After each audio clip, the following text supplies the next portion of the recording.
మౌన పోరాటం మౌన పోరాటం.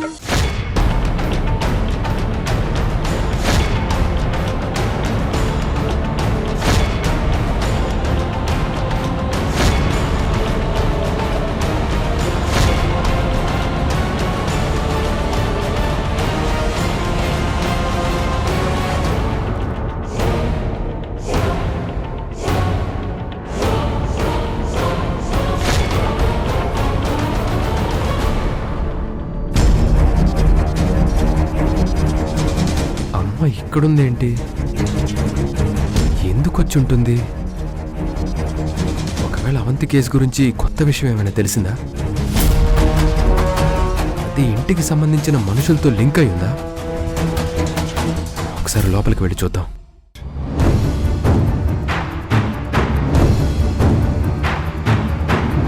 జానకి అక్క, వచ్చేసావా? అయినా ఎప్పుడో పొద్దుననగా ఫోన్ చేసి గోదావరిని తీసుకుని ఇక్కడికి రమ్మన్నావు. వచ్చాను. నన్ను గెస్ట్ హౌస్ లో వదిలేసి గోదావరిని తీసుకుని బయటికి వెళ్తానని వెళ్ళి ఇప్పుడొచ్చావా? ఇంతసేపు ఎక్కడికి వెళ్ళావక్క? ఆఫీస్కి. ఆఫీస్కా? మన ఆఫీస్కా? అవును, మన ఆఫీస్కే. ఏ అక్క, ఏమైనా మీటింగ్లు లేదంటే ఏదైనా అర్జెంట్ పని పడిందా? అర్జెంటుగా నిన్ను కాపాడాల్సొచ్చింది. ఏంటి, నన్ను కాపాడ్డమా? ఏం జరిగింది? నిన్న నువ్వు మార్నింగ్ దేవుడికి పూజ చేస్తూ ఏం చేశావు? ఏం చేశాను? గంట కోసం తడుముకున్నావు కదా? అవును. హారతిచ్చి గంట కొడదామని చూస్తే గంట చేతికి దొరకలేదు. చివరికి సత్తిని పిలిస్తే వెతికిచ్చాడు. ఇదంతా మహేంద్ర చూశాడు. అయ్యో, నీకు చూపు లేదు అని తెలుసుకున్నాడు. అయ్యో, విశాలాక్షికే చెప్పాడు.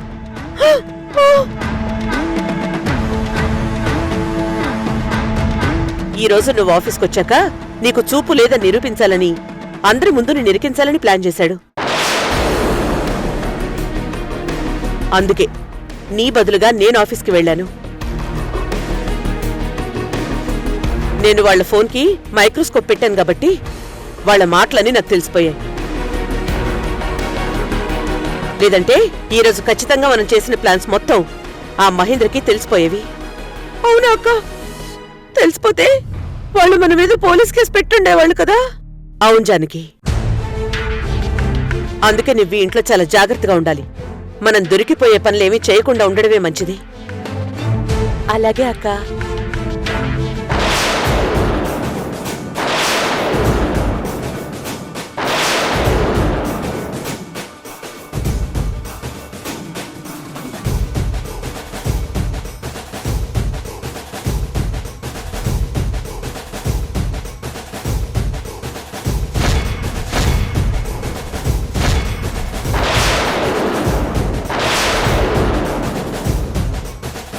అమ్మేంటి ప్రొఫెసర్ గెటప్లో ఉంది?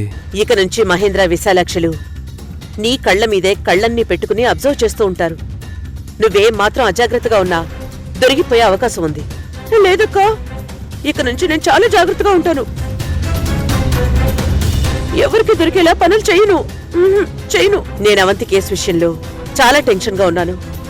ఎప్పుడు రావడం కుదిరింది, కానీ ఇంకోసారి రావడం కుదరకపోతే ఇబ్బంది అవుతుంది. అవునక్క, నేనెలాగైనా అవంతిని కాపాడాలి జానకి. కొన్ని రోజులు నువ్వు చాలా జాగ్రత్తగా ఉండు. అలాగే అక్క. గోదావరి, నువ్వేం జరిగినా జానకిని వదిలేసి ఎక్కడికి వెళ్ళకు. అలాగే అమ్మగారు. నిన్న కూడా అప్పటి వరకు అమ్మగారితోనే ఉన్నాను. అప్పుడే పెద్దయ్య గారు పిలిచారని పక్కకి వెళ్ళాను. ఈలోపే ఇదంతా జరిగిపోయింది. సరే, నువ్వు జానకిని తీసుకుని ఇంటికి వెళ్ళు. నేను అవంతి విషయంలో ఒక సాక్ష్యం కోసం ఒకరిని కలవాలి. ముందు డ్రెస్ చేంజ్ చేసుకుందాం పద.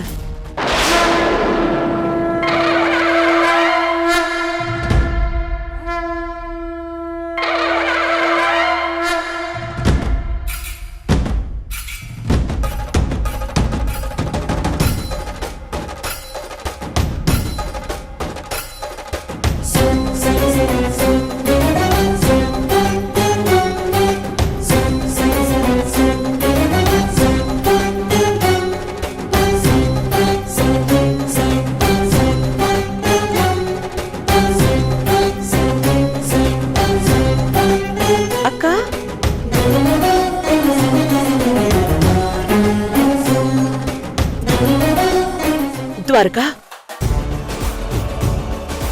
ఓ ఏంటక్క, ద్వారక గురించి టెన్షన్ పడుతున్నావా?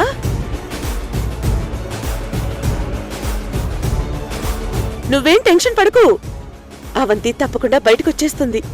ద్వారక మళ్ళీ మామూలు మనిషి అయిపోతాడు.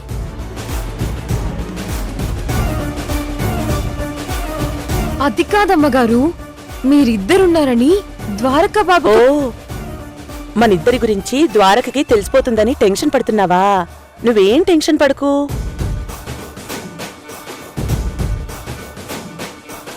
నేను మీ ఇంట్లో నీలాగా యాక్ట్ చేస్తున్నప్పుడే ద్వారక గుర్తుపట్టలేకపోయాడు.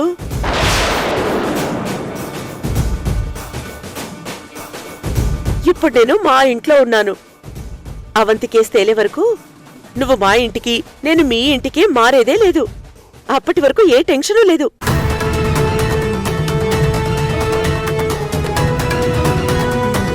కాకపోతే ఇప్పుడు మా ఇంట్లోనే నాకు ఎక్కువ కష్టంగా ఉంది.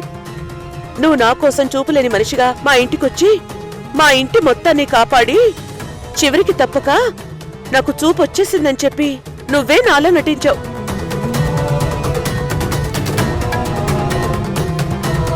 మీ ఇంట్లో చాలా జాగ్రత్తగా అవంతి సాయంతో కళ్ళున్న దానిలా కనిపెట్టలేని విధంగా నటించాను.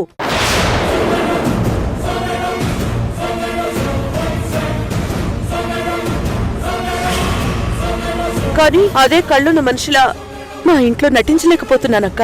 చాలా కష్టమైపోయింది. అందుకే త్వరగా నాకు చూపొచ్చేలా చెయ్యక్క. నా భర్తని వీల్చైర్ మీద నుంచి లేచి నడిచేలా చెయ్యి.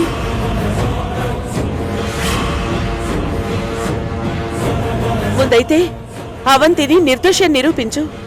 వీలైనంత త్వరగా మా ఇంట్లోకి నాలాగా అడుగుపెట్టు. అప్పుడు నేను నీలా మీ ఇంట్లోకి వెళ్ళి అక్కడ కొంచెం ప్రశాంతంగా ఉండగలుగుతాను. ఏంటమ్మా ఇదంతా?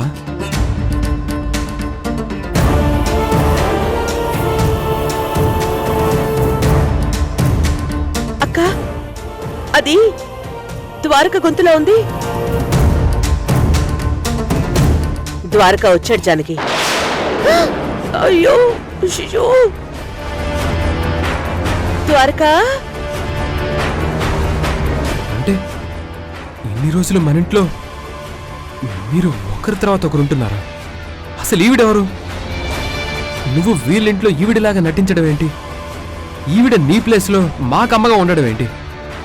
అసలు ఏంటిదంతా? ద్వారక, నన్ను క్షమించరా. నీ దగ్గర ఈ విషయం దాచుంచినందుకు నన్ను క్షమించు. కానీ తప్పలేదురా, నీకు చెప్పకుండా దాచుంచాల్సొచ్చింది. అసలు ఏం జరిగిందో చెప్పమ్మా. మురారికి హార్ట్ ఆపరేషన్ చేయించిన హరిశ్చంద్ర ప్రసాద్ గారు గుర్తున్నారా?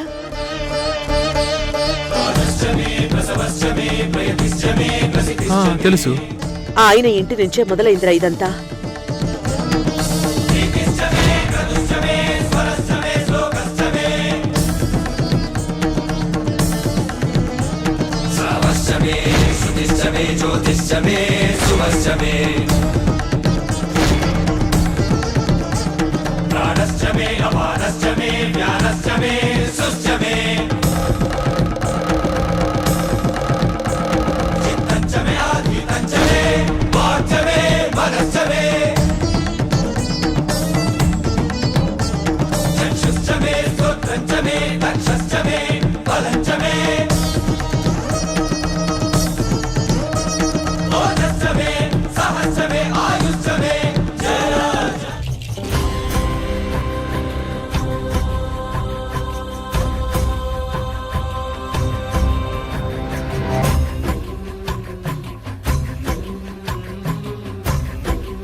ఇప్పుడు చెప్పరా, నేనేమైనా తప్పు చేశానా? తప్పే చేసావమ్మా.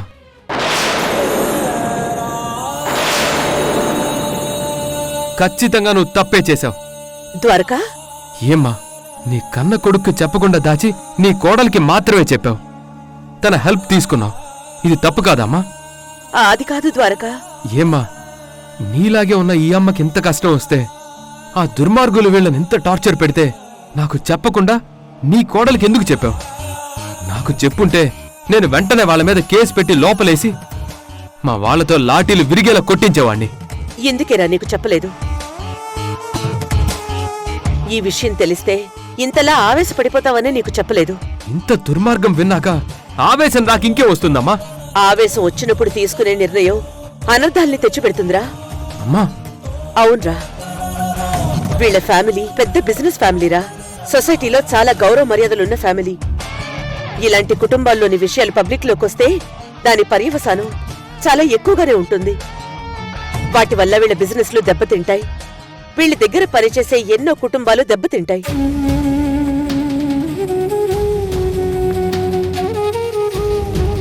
అంతేకాదు ద్వారకా, ఈ విషయంలో పోలీసులు జోక్యం చేసుకుంటే మహేంద్ర వాళ్ళు రౌడీల సాయం తీసుకుంటారు. వీళ్ళ ప్రాణాలకే ప్రమాదం తలపెడతారు.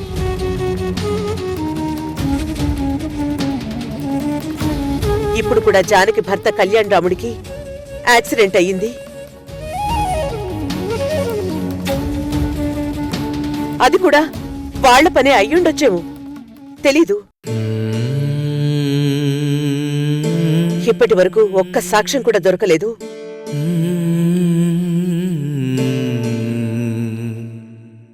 అందుకేరా నీకు ఒక్క విషయం దాచాల్సి వచ్చింది. మేమిద్దరం ఉన్నామని మహేంద్ర వాళ్ళకి ఏ మాత్రం తెలియకుండా చాలా సైలెంట్ గా మేమిద్దరం అటు ఇటు మారాం. నేను కళ్యాణ్ రాముడికి చదువు చెప్పించాను, వాళ్ళకి బుద్ధి చెప్పాను, ఈ ఇంటిని దారిలో పెట్టాను. అయినా వాళ్ళు ఊరుకోవడం లేదురా. ఇంకా వాళ్ళ ప్రయత్నాలు వాళ్ళు చేస్తూనే ఉన్నారు. అందుకే ఇప్పుడు ఆఫీస్కి వెళ్లి మహేంద్ర వాళ్ళకి బుద్ధి చెప్పొచ్చాను. ద్వారకా, మీ అమ్మ తప్పు చేయలేదురా.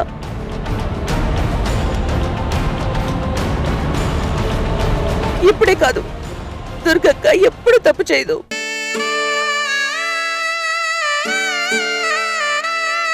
ఎంతో స్వార్థం నిండిన మనుషులున్న ఈ లోకంలో మీ అమ్మ లాంటి వాళ్ళు ఉండడం చాలా అరుదు.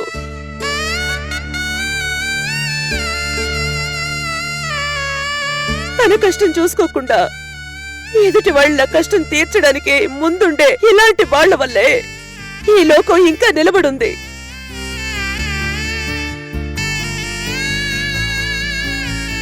ఎదుటి వాళ్ల కష్టాలు తీర్చడానికి ఎప్పుడూ ఆలోచించే నాకు జానకి కష్టం తీర్చాల్సిన అవసరం వచ్చిందిరా.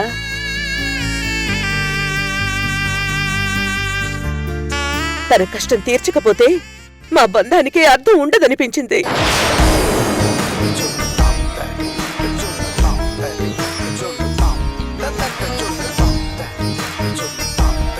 బంధమా? అవును ద్వారకా, జానకిది నాది రక్త సంబంధం.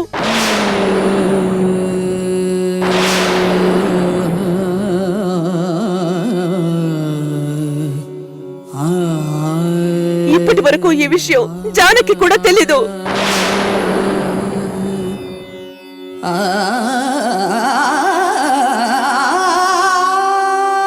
ఏంటక్క నువ్వు చెప్పేది? మనది రక్త సంబంధమా?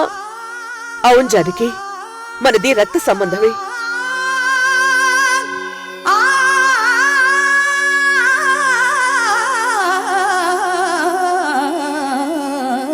నువ్వు నేను ఒకే కడుపున పుట్టిన కవల పిల్లలు.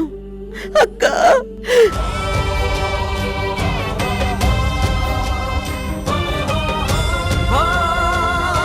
మనిద్దరం ఒకేలా ఉండడంతో నేను పుట్టిన గూడానికి వెళ్లి మన పుట్టుక గురించి తెలుసుకున్నాను. అప్పుడే నాకు తెలిసింది నేను ఒక్కదాన్ని కాదు, అమ్మకి మనమిద్దరం కవలలుగా పుట్టావని. పుట్టిన కొన్నాళ్ళకి నీకు చూపు పోవడంతో నిన్ను వేరే ఎవరికో ఇచ్చేశారని తెలిసింది. అక్కా, జానకి, అక్క, అక్క,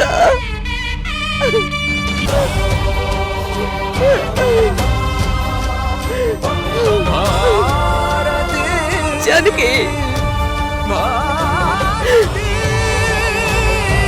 జానకి, అక్క, నువ్వు నా రక్తానువా, నా అక్కవా? అవును జానకి, నువ్వు నా చెల్లెలివి.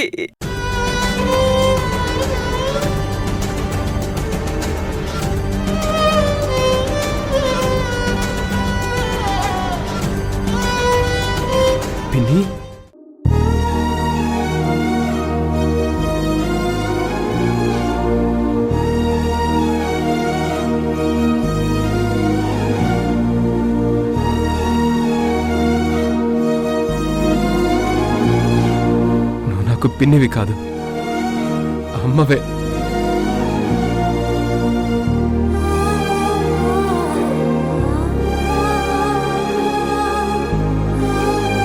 అవును ద్వారకా, నేను నీకమ్మనే.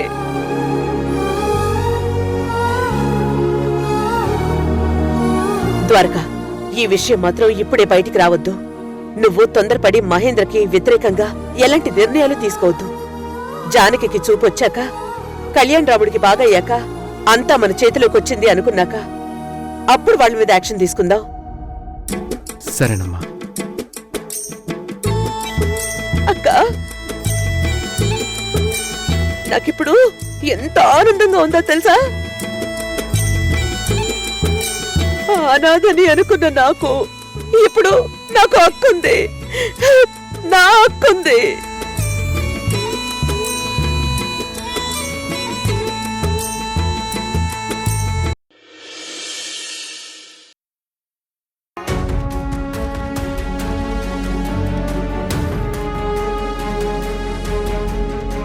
నమస్తే మేడం. నమస్కారం అయ్యే అండి. కూర్చోండి. ఏమి కావాలి? Bangles, rings? నేను ఒక పని మీద ఇక్కడికి వచ్చాను. చెప్పండి.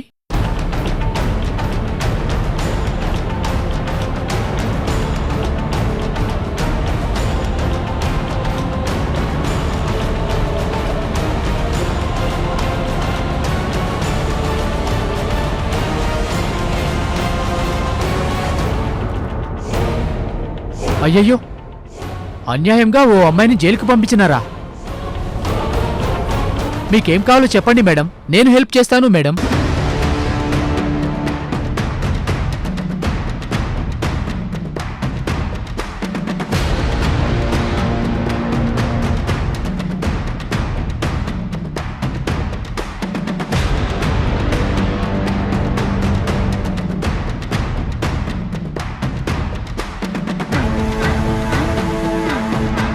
ఇది 3 రోజుల ముందు కొన్నారు మేడం. ఆ మనిషి ఎవరో తెలుసుకోవచ్చా? తప్పకుండా తెలుసుకోవచ్చు మేడం. నాతో రండి. ఆ రోజు సీసీటీవీ ఫుటేజ్ చూపిస్తాను.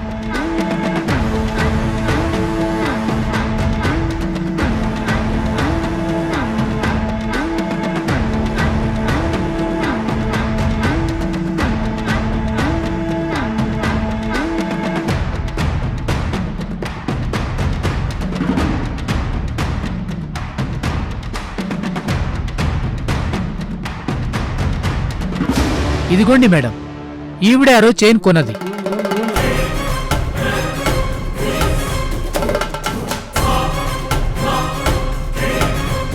కొంచెం జూమ్ చేయండి.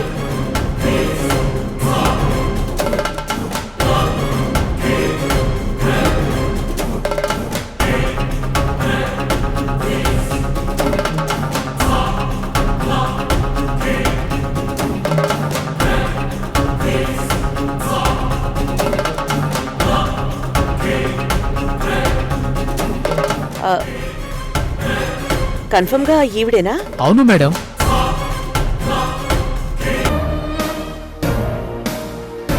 ఆ చైన్ ఎవరో తీసుకుని అడ్వాన్స్ ఇచ్చి బ్లాక్ చేశారు. అది కాదు వేరేది చూడమంటే కుదరదు, అదే చైన్ కావాలని గొడవ చేసింది మేడం. కుదరదు అంటే తనకో రౌడీ తెలుసు అని నన్ను బెదిరించింది మేడం. చూడండి మేడం, చూడండి గొడవ ఎలా చేసిందో చూడండి.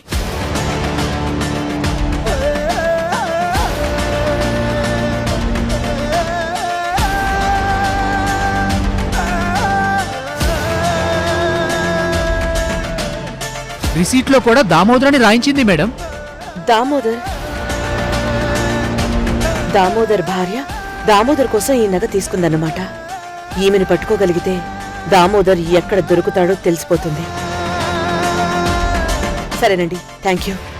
సరే మేడం.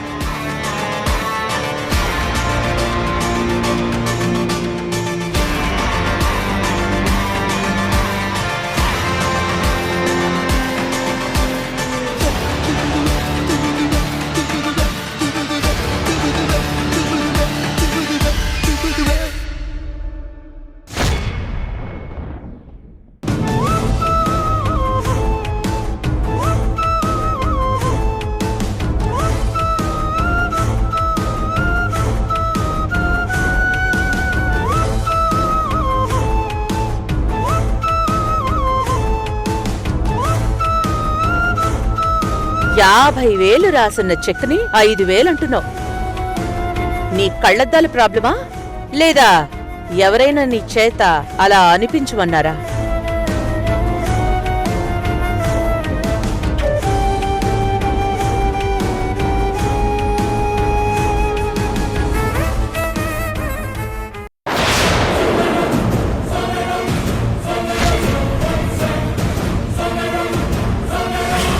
చూడు జానకి ఎలా బిహేవ్ చేస్తుందో. ఫైల్లో పేపర్స్ గాల్లో ఎగురుతూ ఉంటే ఎలా తడుముకుంటూ పట్టుకుంటుందో. ఇప్పుడు ఇంట్లో ఉన్న జానకికి కళ్ళు కనిపించట్లేదు, అక్కడ ఆఫీస్లో ఉన్న జానకికి కళ్ళు కనిపించాయి. అంటే జానకి ఒక్క మనిషి కాదు, ఇద్దరు. అవును విశాలక్షి,